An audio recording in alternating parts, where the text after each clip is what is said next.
کہ 1 مہینہ آپ لاک ڈاؤن کریں یا 2 مہینہ لاک ڈاؤن کریں، چلے 3 مہینے بھی کر دیں اور اس کے بعد کرونا وائرس ختم ہو جائے گی، تو اس سے بہتر تو چیز کوئی نہیں تھی. ہم کسی نہ کسی طرح ہی کر دیتے، 3 مہینے کی تیاری کر لیتے، جو بھی ملکی ریسورسز ہیں وہ لگا دیتے، اپنے والنٹیئرز کے ذریعے کھانا بھی پہنچا دیتے، کوشش کرتے. لیکن جو بھی میڈیکل ایکسپرٹس دنیا میں بیٹھے ہیں، سائنٹسٹ بیٹھے ہیں، وہ سارے ایک ہی بات کہہ رہے ہیں کہ اس سال تک تو کوئی ویکسین نہیں نظر آ رہی. یعنی اگر ہم نے اس کا علاج کرنا ہے کرونا وائرس کا، تو ابھی تک تو کوئی علاج نہیں ہے. وہ تب علاج آئے گا جب ایک ویکسین نکلے گی، وہ اس کے اوپر ریسرچ ہو رہی ہے. لیکن سب یہ کہہ رہے ہیں کہ اس سال تک تو وہ ویکسین ہی نکلنے لگی. تو اگر اس سال تک ویکسین نہیں نکلنے لگی تو اس کا مطلب کہ کرونا وائرس کہیں جانے نہیں لگی. اگر ہم لاک ڈاؤن بھی کرتے ہیں تو اس سے کیا ہوگا؟ لاک ڈاؤن کا فائدہ یہ ہوتا ہے، کیوں لاک ڈاؤن کا، یہ بھی پھر سے میں لوگوں کو بار بار چیزیں کہتا ہوں، لاک ڈاؤن کا کیا فائدہ ہے؟ کیونکہ یہ وائرس بڑی تیزی سے پھیلتی ہے. جیسے لوگ جمع ہوتے ہیں، جب لوگ اکٹھے ہوں تو اس پہ وائرس تیزی سے پھیلتی ہے. اس لیے ہر وہ چیز کریں جدھر لوگ جمع نہ ہوں. اس لیے جو اس کی آخری چیز ہے وہ لاک ڈاؤن ہے. لوگوں کو بند کر دیں، لوگ جمع نہیں ہوں گے، وائرس کا پھیلنا رک جائے گا. لیکن کیا وائرس ختم ہو جائے گی؟ اب دیکھ لیں دنیا میں جدھر لاک ڈاؤن ہے، ووہان پروونس جدھر چائنا نے سب سے کامیاب لاک ڈاؤن کیا تھا، ادھر بھی ایک سپائک آ گئی ہے، وائرس پھر سے آ گئی ہے. ساؤتھ کوریا جس نے لاک ڈاؤن کر کے فلیٹ کرو کر دی تھی، مطلب یہ کہ کوئی نئے کیسز نہیں آ رہے تھے، وہاں ایک دم پھر سے کیسز شروع ہو گئے، ایک اور سپائک آ گئی ہے. سنگاپور میں بھی یہی ہوا. ابھی جرمنی نے تھوڑا سا جب لاک ڈاؤن زیادہ کھولا تو ادھر بھی ایک نظر آ رہا ہے سپائک. تو اس کا مطلب کہ وائرس تو ہے، جب بھی لوگوں کو آپ موقع دیں گے ملنے کا، وہ وائرس پھر سے واپس آ جائے گی. تو ہمیں اس وائرس کے ساتھ رہنا ہے. وہ کہتے ہیں کہ live with the virus. اس سال تو یہ ہم طے کر لیں کہ ہم پاکستانیوں نے باقی دنیا کی طرح بھی اس وائرس کے ساتھ گزارا کرنا ہے. اب دوسری چیز آ جائے، وہ کیسے کرنا ہے.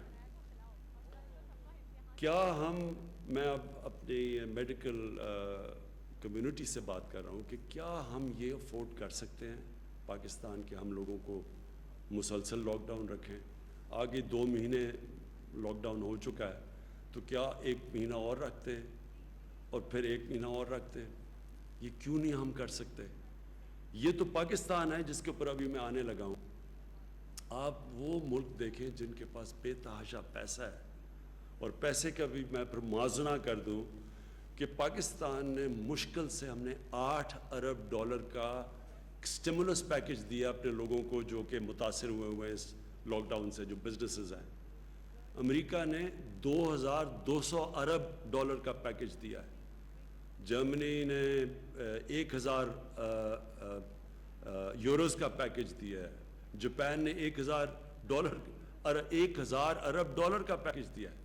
تو اس کے مقابلے میں سوچ لیں کہ ہمارے کتنے وسائل ہیں. تو ہم کیا لاک ڈاؤن اب بزنس بند کر سکتے ہیں اتنی دیر تک؟ لیکن ایک اس سے بڑا مسئلہ ہے، اور اس سے بڑا مسئلہ یہ ہے، میں یہ ذرا اپنی میڈیکل کمیونٹی کو صرف بتانا چاہتا ہوں کیوں میں پہلے دن، میں یہ آج کہنا چاہتا ہوں کہ میں پہلے دن سے یہ کہہ رہا تھا کہ ہم وہ لاک ڈاؤن نہیں کر سکتے جو یورپ اور امریکہ میں اور یا چائنا نے کیا. ہمارا ایک مسئلہ ہے، وہاں ان ملکوں کے اندر وہ غربت نہیں ہے جو پاکستان میں ہے. اور غربت کے علاوہ جو ہمارے جو مزدور ہیں، جو ورکرز ہیں، جو کام کرنے والے لوگ ہیں، یہ میں آپ کے سامنے اب یہ اسٹیٹسٹکس دینا چاہتا ہوں. ہماری لیبر فورس سروے، یہ پاکستان کی ایک سروے لیبر کی سروے کرتی ہے. 2017 اور 2018 میں ان کی سروے کے مطابق 2.5 کروڑ وہ لوگ ہیں کام کرنے والے، محنت کش لیبرز، جو یا اپنی دن کی یا ہفتے کی تنخواہ کے اوپر ڈیپینڈ کرتے ہیں. یعنی وہ اپنے اپنے گھر والوں کا پیٹ پالنے کے لیے 2.5 کروڑ ایسے لیبر ہے، کام کرنے والے ہیں، جو کہ یا دن کی کمائی کے اوپر گزارا کرتے ہیں، اپنے گھر والوں کا پیٹ پالتے ہیں، یا اپنے ہفتے کی کمائی سے کرتے ہیں۔ یہ وہ 2.5 کروڑ لوگ ہیں جب کہ ہم نے سب کچھ بند کیا، ان کا یہ سب کچھ بند کر کے یہ گھروں میں چلے گئے ہیں۔ یہ وہ لوگ ہیں، کیونکہ جب آپ پورا لاک ڈاؤن کرتے ہیں تو یہ تو گئے، ان کے پاس تو کوئی اور ذریعہ معاش نہیں ہے۔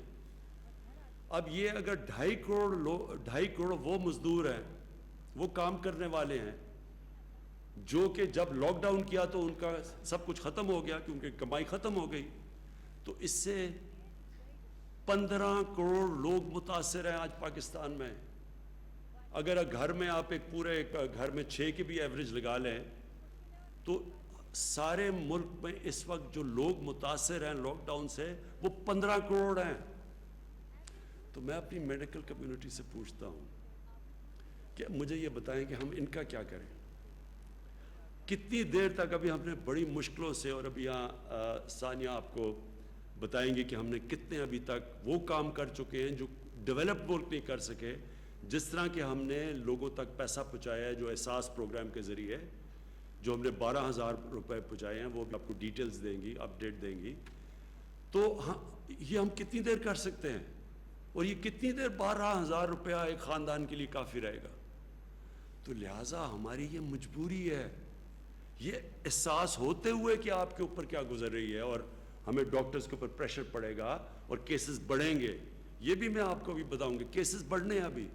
یہ ہماری جو ہر روز ہم اپنی کیلکولیشنز کرتے ہیں، ہماری جو NCOC، جو ہمارا جو ایک ایسا، اللہ کا مجھے بڑا فخر ہے اپنے، ہم نے ایک ادارہ سیٹ اپ کیا جو سارے ملک سے، سارے صوبوں سے کوآرڈینیٹ کرتا ہے، جو ہر روز میڈیکل رپورٹس لیتا ہے، ڈاکٹرز ہمارے بیٹھے ہوئے جو اسیسمنٹ کرتے ہیں، انالیسس کرتے ہیں کہ ملک میں کرونا کی کدھر جا رہی ہے، کدھر بڑھ رہی ہے، کس طرح بڑھ رہی ہے، باہر سے کتنی ہے، ہوم گراؤنڈ پاکستان میں وائرس کتنی پھیلتی جا رہی ہے، وہ پوری اسیس کرتی ہے، پھر ملک کا جائزہ لیتے ہیں، پھر باقی سارے ملک کے چیف سیکرٹری سے، چیف منسٹر سے پوری کوآرڈینیشن کر کے ہم چل رہے ہیں، اور یہ بڑا کامیاب ادارہ ہے۔ میں اس کا بھی بتاؤں گا کہ ہماری اسیسمنٹس، ڈیلی اسیسمنٹس کیا ہیں، ہفتے کی کیا ہے، مہینے کی کیا ہے، لیکن ہمیں پتہ ہے کہ بڑھیں گی، ہمیں پتہ ہے کہ کرونا کے کیسز بڑھیں گے ابھی، لیکن ہمیں یہ بھی پتہ ہے کہ اگر ہم نے آج ان لوگوں کو روزگار نہ دینا شروع کیا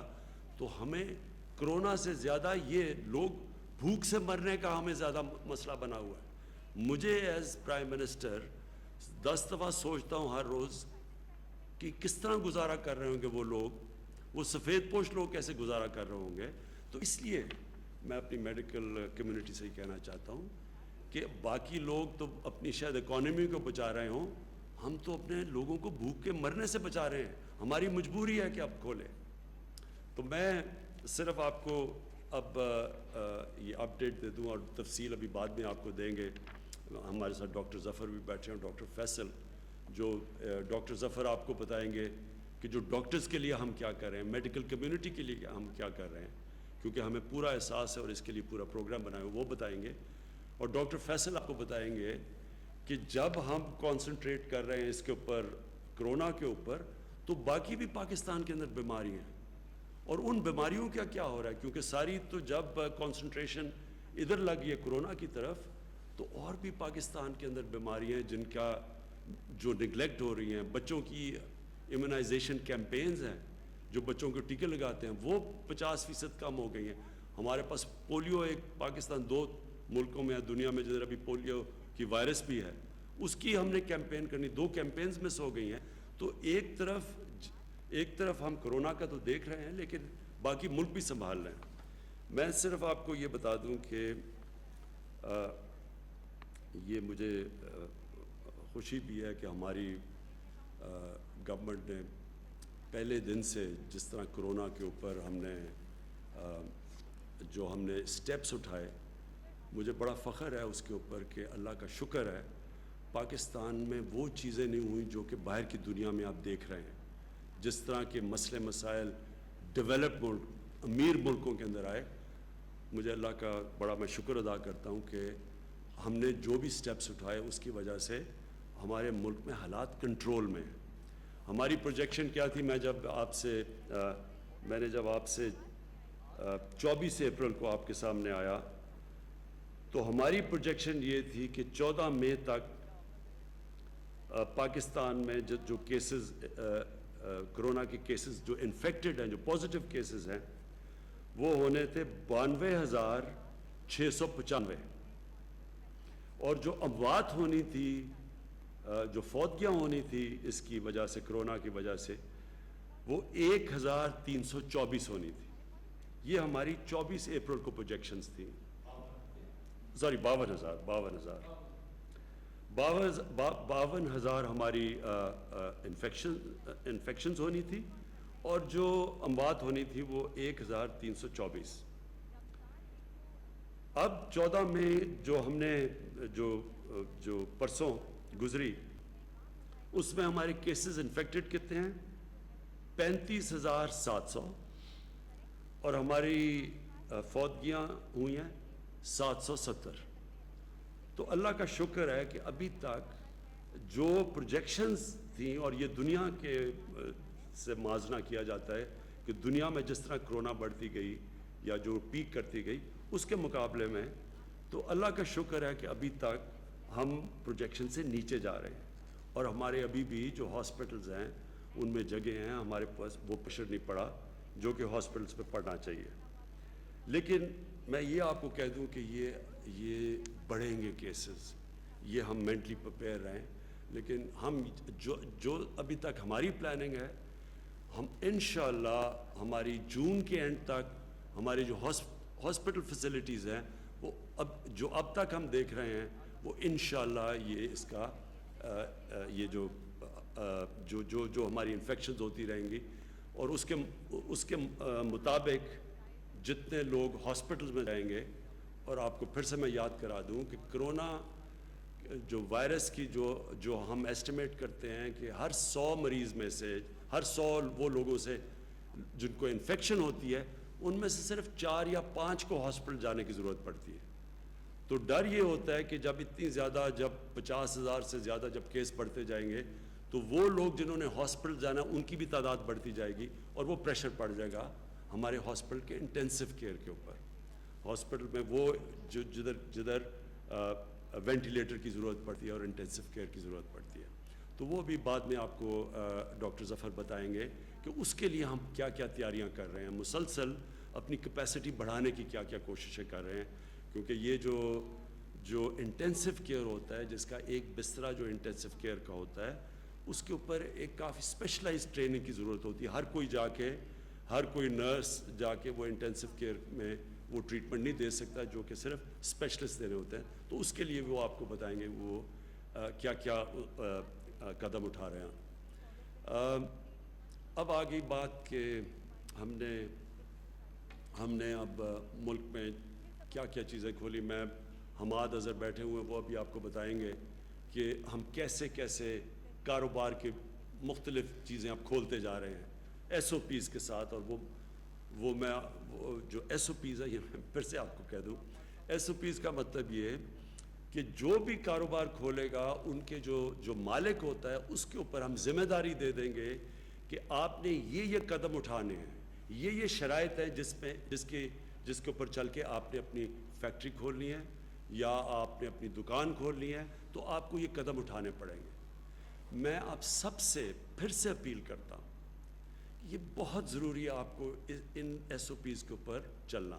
ساری قوم کو میں کہتا ہوں، وہ اس لیے ہے کہ دیکھیں، اگر اب یہ جو ہم آہستہ آہستہ یہ جو لاک ڈاؤن اٹھا رہے ہیں، اگر ایک دم اس سے زیادہ بڑھتے ہیں کیسز، تو ہو سکتا ہے جن ایریاز میں کیسز بڑھتے ہیں ہمیں پھر سے ان کو لاک ڈاؤن کرنا پڑے.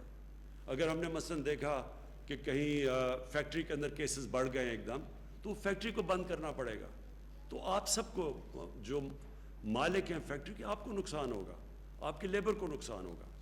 اسی طرح اگر ہم اب دکانیں کھول رہے ہیں تو میں سارے دکانداروں کو کہوں گا کہ اس کے اوپر جو SOPs ہیں ان کے اوپر پلیز عمل کریں.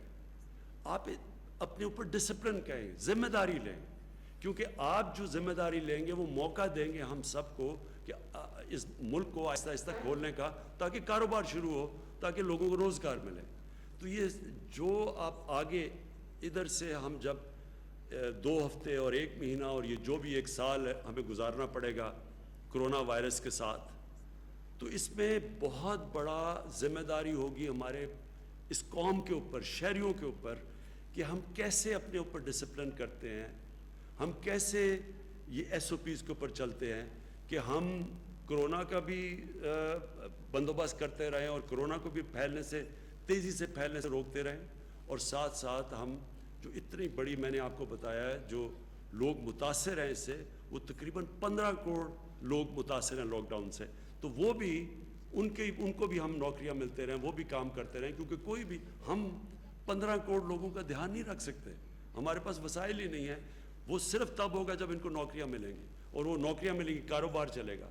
تو کاروبار جب ہم کھول رہے ہیں تو میں پھر سے بار بار آپ سے اپیل کرتا رہوں گا کہ آپ نے بڑی احتیاط کرنی ہے۔ ادھر میں جو ہمارے جو 10 لاکھ سے زیادہ ٹائیگر فورس بنی ہے، میں آپ سب ٹائیگر فورس کو، آپ کی سب سے بڑی ذمہ داری ہے، آپ کی اور بھی ذمہ داریاں ہیں، لیکن ایک سب بڑی ذمہ داری یہ ہے کہ پبلک کے اندر یہ ایک پوری کیمپین کریں، آگاہ کریں پبلک کو، آپ جا کے لوگوں کو ذمہ داری کا احساس دلوائیں کہ جب تک پبلک خود احتیاط نہیں کرے گی کوئی گورنمنٹ کچھ نہیں کر سکتی۔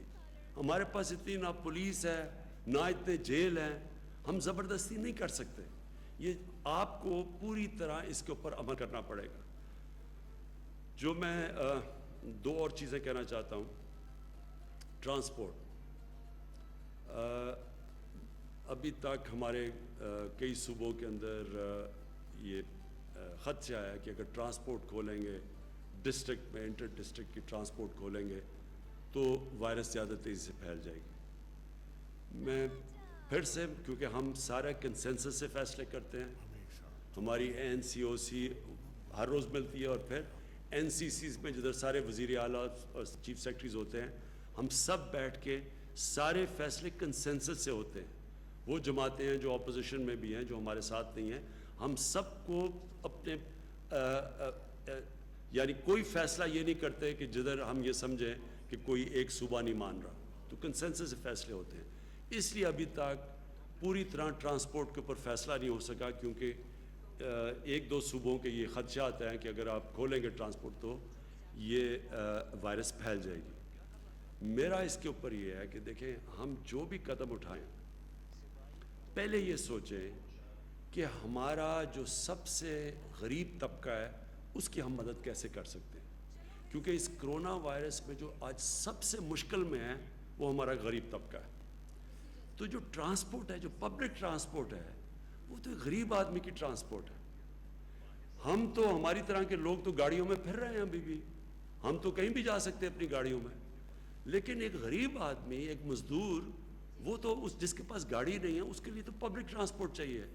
تو جب ہم پبلک ٹرانسپورٹ بند کرتے ہیں تو ہم یہ یاد رکھیں کہ ہم ایک غریب کی زندگی مشکل میں ڈال رہے ہیں۔ کئی دفعہ اس کو ٹرانسپورٹ چاہیے ہوتی ہے کام کرنے کے لیے، دیہاتوں کے لیے اس کو کہیں جانا ہوتا ہے، کہیں مزدوری کرنی ہوتی ہے، کہیں وہ فیکٹریوں پہ جا رہا ہوتا ہے، اب اور کنسٹرکشن سائٹ پہ جا رہا ہوتا ہے۔ تو جب ہم ٹرانسپورٹ بند کرتے ہیں، سمجھ جائیے کہ ہم سب سے زیادہ نقصان اپنے غریب آدمی کو پہنچا رہے ہیں۔ اس لیے میں پھر سے سب سے ریکویسٹ کرتا ہوں کہ پبلک ٹرانسپورٹ کھول دیں۔ اگر امریکہ جیسی جگہ جدھر 2-2 ہزار لوگ دن میں مر رہے ہیں، انہوں نے اپنی پبلک ٹرانسپورٹ نہیں بند کی، اگر یورپ یورپ کے اندر ایک دن کے اندر 800-800 لوگ، ابھی بھی 500-500 لوگ مر رہے ہیں، انہوں نے اپنی پبلک ٹرانسپورٹ بند نہیں کی، ایئر ٹریول بند نہیں کی، ہم نے کیوں یہ بند کر کے رکھ دی ہے؟ اور ہمیں پتہ ہونا چاہیے اس کا اثر پڑے گا، اس کی اکانومی پہ بھی اثر پڑ رہا ہے، لیکن سب سے زیادہ اس کی غریب آدمی پہ اثر پڑ رہا ہے۔ تو میں پھر سے آپ کو ریکویسٹ کروں گا کہ آپ یہ کھول دیں۔ میں آخر میں جو پہلے اپنی، پھر میں چاہوں گا کہ میری ٹیم آپ سے بات کر لے۔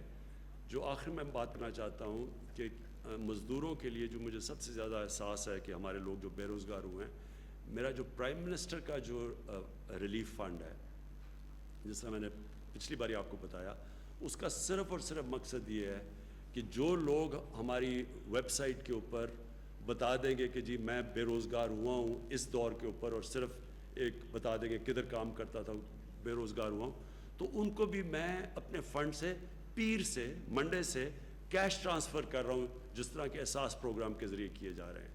تو میری پیر سے جو ہماری اب تک آ چکے ہیں، ہمیں ان لوگوں کے ثبوت آ چکے ہیں، ہم نے ویریفائی کیے ہیں، ہمارے پاس ڈیٹا ہے نادرا کا، ہم چیک کرتے ہیں. وہ چیک کر کے جو کوالیفائی کر چکے ہیں ان کو منڈے سے پیسہ ملنا شروع ہو جائے گا جو پرائم منسٹر ریلیف فنڈ سے. اور میرا جو سارا فنڈ ہے وہ صرف اور صرف ان بے روزگاروں کے لیے پیسہ دیتا رہے گا جب تک انشاءاللہ 1 مہینے تک. ہماری امید یہ ہے کہ جس طرح ہم چلتے جائیں گے، اور انشاءاللہ اگر ہمارے کیسز زیادہ تیزی سے نہ بڑھے تو انشاءاللہ ہم اپنے کاروبار کھولتے جائیں گے اور لوگوں کو روزگار ملتا جائے گا. خاص طور پہ کنسٹرکشن میں ہم نے کنسٹرکشن کی انڈسٹری کو خاص طور پہ کوشش کی ہے ہر قسم کا انسینٹو دیں تاکہ کنسٹرکشن شروع ہو، اور اس کا مقصد یہ ہے کہ زیادہ سے زیادہ لوگوں کو، مزدوروں کو روزگار ملے.